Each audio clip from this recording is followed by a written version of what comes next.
Bone is living tissue. Bone building is far from complete when a baby is born. During growth, from infancy to adulthood, bone is increased in size, strength, and hardness. Also, in different parts of the body, bones grow at different rates. Bone growth is partly in response to stresses that are put on the bone by weight-bearing motion. The simple acts of walking, running, jumping, and lifting heavy objects put strain on bones that results in increased bone density. Trabecular bone is found in the shaft and at the ends of the long bones, inside the spinal vertebrae, and inside the flat bones of the pelvis.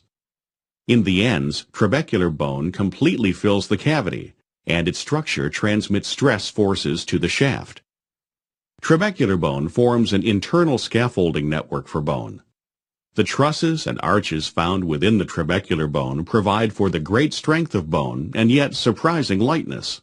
The arches and trusses inside trabecular bone provide a sponge-like appearance in the bone and also create the opportunity for blood vessels to penetrate the bone structure from the center core, marrow, of the long bone. Bone remodeling is such a thorough process that one's entire bone structure is replaced approximately every 10 years. Once maturity is reached, about age 30, the process of remodeling slows, and the loss of bone calcium deposits exceeds the replacement of the bone structure. Beyond this point, it is no longer possible to substantially increase bone density. Over time, the density of the arches and trusses diminishes, and the spaces between them become larger. This process leads to a general weakening of the bone structure.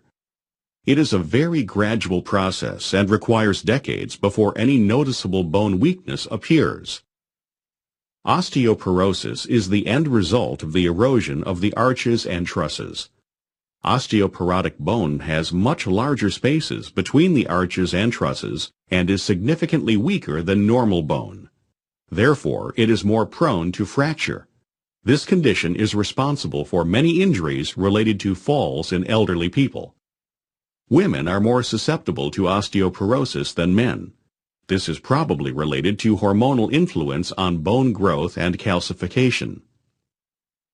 Also, dietary intake of calcium and other nutrients, including protein, phosphorus, vitamin A, vitamin D, vitamin K, magnesium, zinc, and copper will influence bone density, in that deficiencies will cause decreases.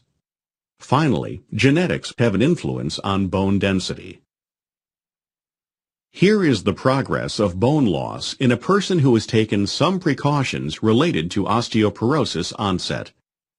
Note that as the aging process continues, the rate of erosion of the trabecular structure has slowed, and the end result at age 70 is bone that is stronger and denser than a bone with severe osteoporosis. Strategies for preventing osteoporosis are different for young women and older women. Young women should be sure to meet their needs for calcium, vitamin D, and other nutrients. Physical activity of a weight-bearing nature is also important to maintain bone mass. In postmenopausal women, estrogens, estrogen receptor modulators, and calcitonin can slow bone turnover by binding to bone receptors. Calcium supplementation and regular exercise, especially weight-bearing and resistance activities, are important strategies for older people. Finally, since both tobacco smoking and alcohol consumption have negative effects on bone growth, these behaviors should be avoided for healthy bones. In summary, osteoporosis, the weakening of bones due to loss of calcium and phosphorus from the interior of the bone architecture, is a degenerative disease that is influenced by many contributing factors.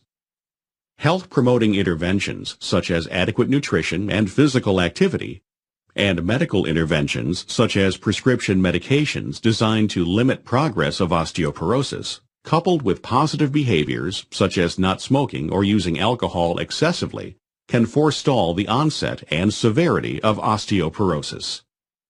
Men are also at risk for developing osteoporosis.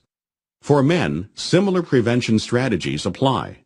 These include adequate calcium, vitamin D, and other nutrients, physical activity of a weight-bearing nature, and avoidance of behaviors like smoking and excessive alcohol consumption.